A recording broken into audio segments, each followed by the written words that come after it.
do? Oh, I just heard a big. Oh no. Okay. Well, hey everybody.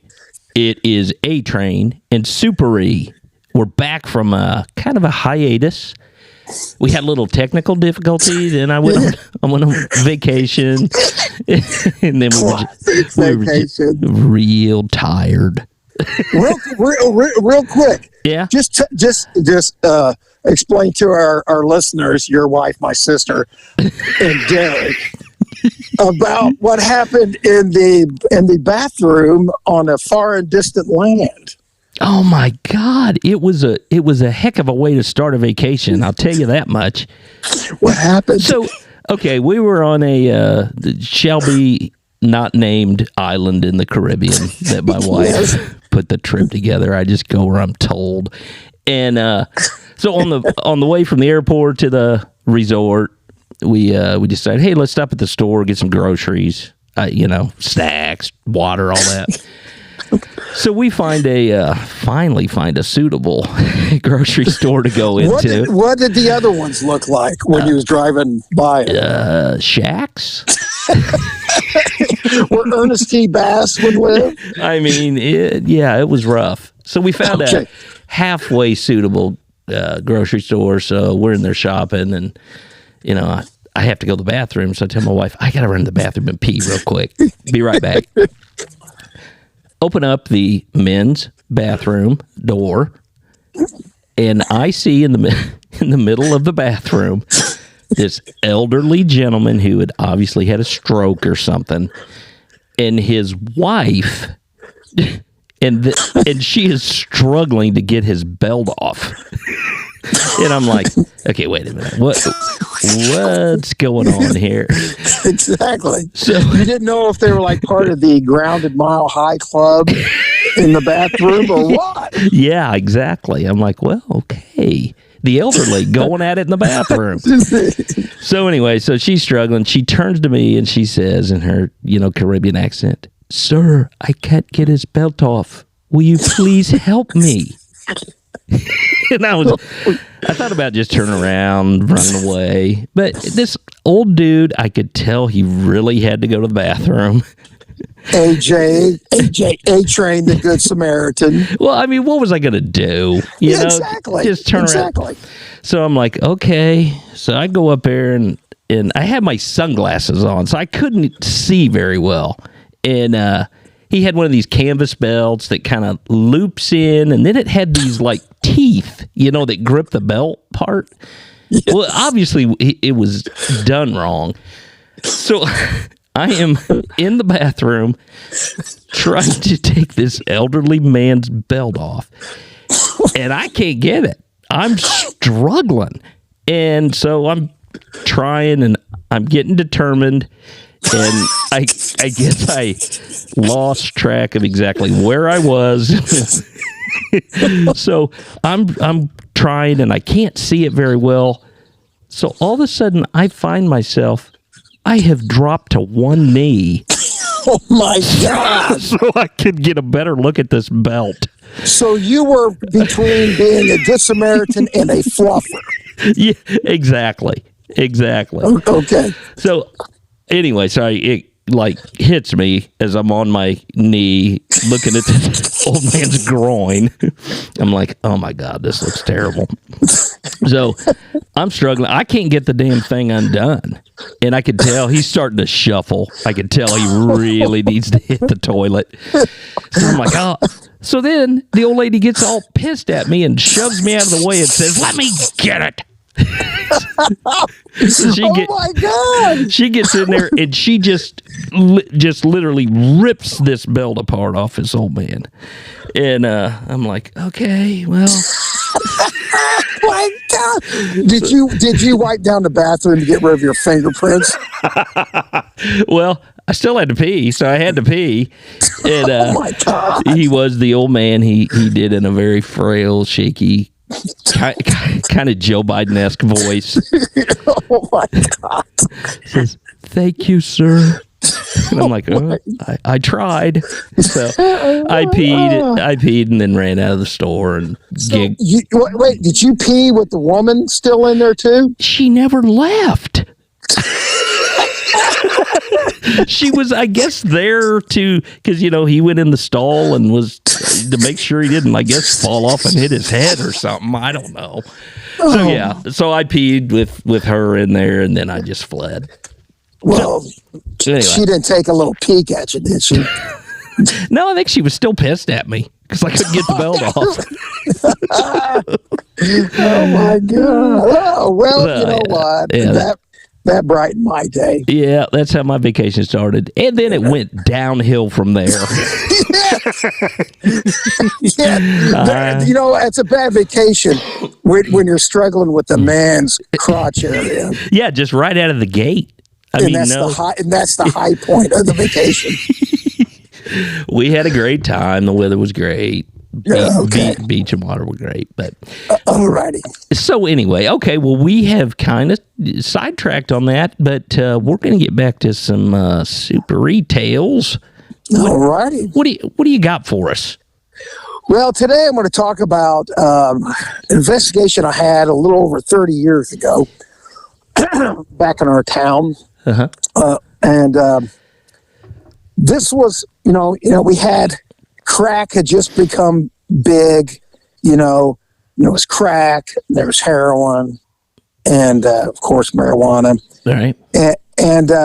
But then something else came along that nobody heard about, nobody was talking about, but all of a sudden we started getting some phone calls on the south part of our city where our redneck population existed. Right. And they were talking about something called methcathinone. It was like methamphetamine, but it was like, I don't understand it, one molecule off, whatever. Okay. And it was called methcathinone. If memory serves me correctly, when I kind of looked into it, something was developed in Russia, and in Russia they had a problem with this drug called methcathinone. Okay. But anyways, we started getting complaints about it and a specific address down there on the south side. All right. And the people are talking about, you'll be able to tell who's using it because they'll be orange. And we're like, what? And they said the people, it turns their skin orange. And so it was kind of like a preview of the Donald. Yeah, or an Oompa Loompa. Yeah. And so anyways, we're like, okay, so I go down, I'm checking this address, and it was the second floor of a rundown old house that was broken up into apartments, and the only way to get to the front door was to go up like these real rickety ass steps. Okay. So all I knew was that there was a guy in there making this methcathinone, and he was selling it, and they were very, very, very cautious. Okay. And so I was like, okay, how am I going to get in there? Because I know nothing about this. Right. So what I did was I got April, my numero uno, handy helper with drug investigations. Uh-huh. And I said, hey, have you heard of this methcathinone? She goes, I have no idea what it is. I said, well, it turns people orange, but that's all I know about it. I said, let's go to this address. And then I got some stuff for her to like trade for the dope so they wouldn't be suspicious just going up with $20. So we got like, stereo speakers and stuff. Right. So it looks like we were boosters. So I drive her up there. She's real attractive. So if there's a guy up there, he's going to talk to her and let her in. Right. So she takes what is supposedly supposed to be stolen items. Mm-hmm. She goes up on these rickety steps, knocks on the door. Door opens up a little bit. And then when they get a look at her, the door opens wide open and they can see it's a dude. And he invites her in.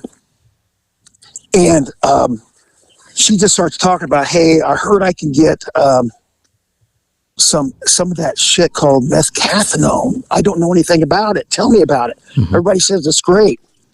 So this drug dealer immediately is in love with her. He starts explaining to her what methcathinone is. And he tells her that it's like methamphetamine, but it's different. And he says it's got a better high or whatever. And then he showed her how they made it. This was completely bizarre to me. He said, you got to get all these ingredients. And part of it was like swimming pool cleaner, acid, red devil lye, which was what made you orange, acetone, all this stuff that was poison to the human body. They were mixing in a great big jar as a solvent, mixing it all up. And how they mixed it up was they put it in this big, giant masonite jar, all these poisonous chemicals that would kill you instantly. Yeah. Put it on an old record player, the turntable, turn it on 33, so it would spin slowly. Okay. They would take a ladle, like a wooden spoon, tie it to a string, hang it from the ceiling directly into the middle part of that giant glass of poisonous liquid. Are you being attacked by birds? Well, they're outside. Yes. Okay. I'm sorry. Okay. So they've got the mixing jar on an old style turntable record player. Right. They have a ladle tied to a string, and it's in the solvent, and then as it turns, that mixes it. Yeah, it's mixing. Got it. And so he's explaining it to her, and he's saying, well, you don't snort it. The best way to do is fire it, and fire it means inject it with the needle. Okay. And so after she had her quick lesson in this new drug that would ruin your life, he said it wouldn't be ready. The next batch wouldn't be ready until 2 days later. He said, come back like on Tuesday, which was 2 days later. Okay. Come back on Tuesday. And it's spinning and mixing for 2 days? Yeah, something like that. Okay. They had to let it mix for a long time, and then I guess what happened was the drug part of it would go to the bottom, and you'd have to skim off the water to get the good stuff. Okay. Get the good stuff at the bottom.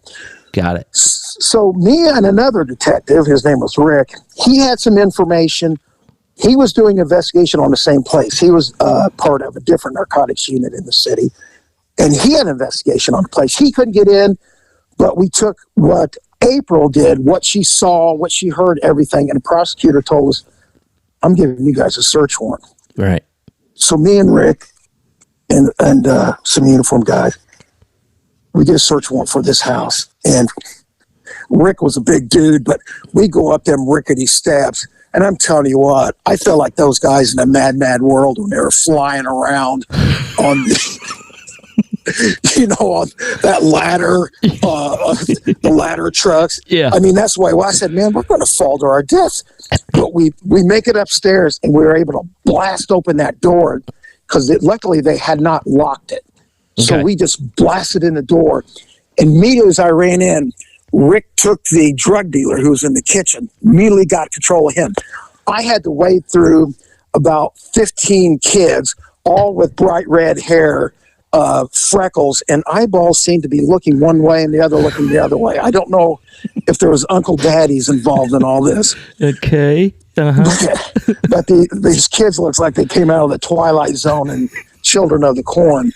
And so I pushed back all these kids who are screaming, and I run into this room, and right as I run into this room, the mother was laying in the bed, naked, shooting up this stuff. She was bright orange. I mean, it looked like that somebody had been rubbing her with carrots. I mean, she was bright orange. Wow. She's shoving the solution into her vein and looking up at me and screaming. And I said, you know, because you all bark out conflicting orders, all ending with motherfucker. Exactly. Sit down, stand up, get out. Yeah. So she's freaking out. She doesn't know what to do. She puts her hands up in the air, and the needle's hanging out of her arm and her vein. Ugh. And I'm like, oh my God, you know, because this is when AIDS, we were all freaked out about dying from AIDS. Right. Because, you know, how we thought you could catch it. We thought it was, you know, very contagious and all that. We were all scared of AIDS then. Yeah. And so I had to be very careful. Instructor, take that slowly out of your arm. Place it over here. Right. And I was like, oh my God, no. So I get her situated, you know, put on a robe and all this shit, you know, cover up, orange woman, and get her covered up. And then I walk into the kitchen, and all the kids have settled down, and all they're concerned about is if they're going to get their tombstone pizza that was from the village pantry. Oh, God. And here was the thing about that. They were cooking up the methcathinone and the tombstone pizza all at the same time in the same oven. Oh, my God. And I guess they both got done at the same time because the plate or the thing that they had the methcathinone on that was cooking up. It turned into like a powdery cake form. It was right next to the pizza, the tombstone pizza the kids were wanting to eat. Oh my God. And part of the methcathinone, whatever it was all over the pizza. And the kids were, we want the pizza. Mommy and daddy might be going to jail. Fuck that. Give us that damn pizza. You know, all they wanted was that damn pizza. I wonder why. You know, it looks like the kids were a little orange.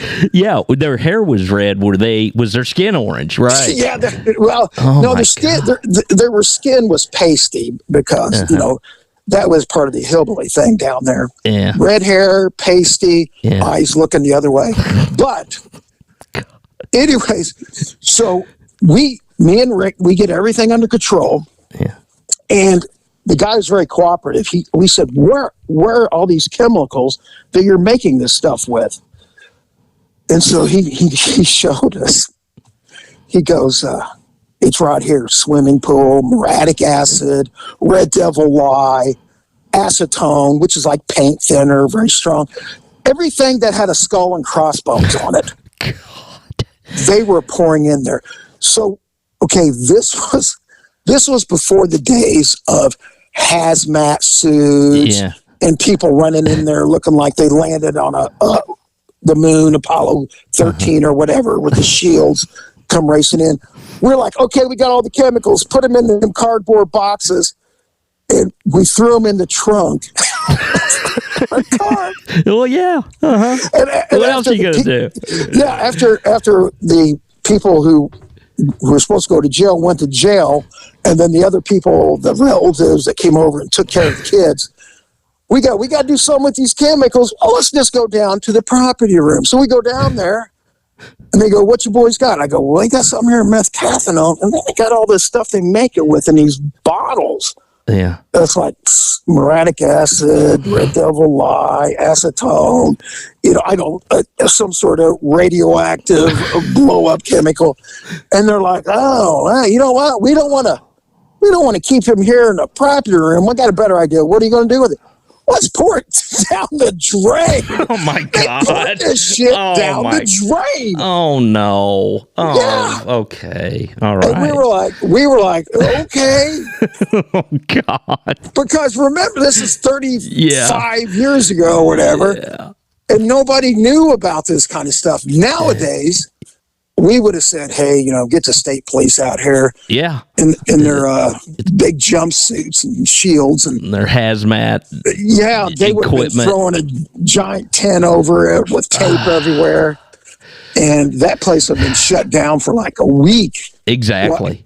And they would have been having these like 10-foot tongs, picking up each jar and putting it in a lead-based cylinder with a lid on it. Right.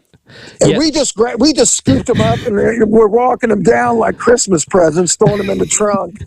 Back then we weren't really much smarter than the hillbilly that was cooking it with the pizza. But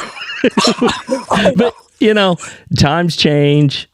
That's for the better. Where they handle that stuff much differently now. Yeah, and and remember EPA. We were ignorant of this kind of stuff back then. There was no policy on it. Right.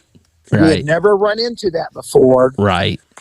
So. Oh my gosh. Well. Yeah. Okay, that was really nice of this dude to show April exactly how he was making it. And, I know. She came down. She had a little notepad. She was taking down notes like a reporter. Wow. Yeah, it doesn't sound like his lab was quite as elaborate as your Breaking Bad, but no. Most of them aren't. Yep. But a side note on this, the dude goes to jail, bonds himself out, goes to the west side of town. Yeah. And then exploits another single mom with kids and got her hooked on it within a few days. And he started his operation again from scratch. Oh my gosh. And this time the DEA got wind of it. Right. And then I got a call from my old partners, Jim and Jim, who had a friend in the DEA, and they called and asked for our help. And so they called me on my day off. Hey, get over here. And I said, my day off don't matter. So I see it. It's the same dude. I go, he's out of jail already. Oh my gosh. And they go over there, and he had a lot of finished product. Really? And hopefully he went to jail for a long time after that. Right. Wow. Yes. See, there are no other crime podcasts out there that is going to talk about methcathinone. There's none. You know what? There's none. We have educated the audience here about something. And highlighted how bumbling and stupid we were in procuring the deadly ingredients and disposing of them. True. That's true. Yes. Oh my gosh. Okay. And it turned everybody bright orange. That's great. Bright orange. Now, so if memory serves, the methcathinone really never caught on in popularity. It kind of had a short life, didn't it? Yes, just like Joey's TV show from Friends, his spinoff. It lasted about 2 weeks and it was gone. Yes, it's very similar. Very similar. If you know the name of that series, I'm gonna be shocked and a little embarrassed. But do you know the name of it? What was it? I thought it was Joey Tribbiani. That's what I think of the name of it. Oh my God. Okay. Yes. Short-lived, just like Joey's series. Absolutely. Oh my gosh. Okay. Well, I'll tell you what. That was a fantastic tale. And all right. I'm so glad we're back in the saddle. And we're gonna keep it rolling now. Again, our video podcast, we've had some technical difficulties. Yes. So we're going back to the spoken word. Yes. Well, we've heard from our numerous listeners. I'll shout out to Ian, Derek, Jackie, that they listen to them. Yeah. So maybe the listening it's okay not to have the video. We'll try to get the video though, right? Yeah, we're going to keep trying, but yeah, we don't want to deprive the listeners of. Oh yeah, and also our fourth listener. Shout out to Billy. I was telling him about our problems with video, and he goes, "I never watch video anyway. I just listen." Who's Billy? Now he's a guy. He grew up in that same town we did. Family of fantastic wrestlers. Oh, remember who I'm talking about now? I think so. Yes. Yep. So anyway, Billy, thanks for listening. All right. What else you got? Anything else in closing? No, everybody just take care and be careful. Okay. It's good advice from Super E. And and please don't shoot up methcathinone. It's going to turn you orange. Stay away from the Tombstone pizza that's got the weird orange crumbles on it. Oh, that's terrible. That is just terrible. Okay, everybody, we are out of here. Come back. See ya. Bye.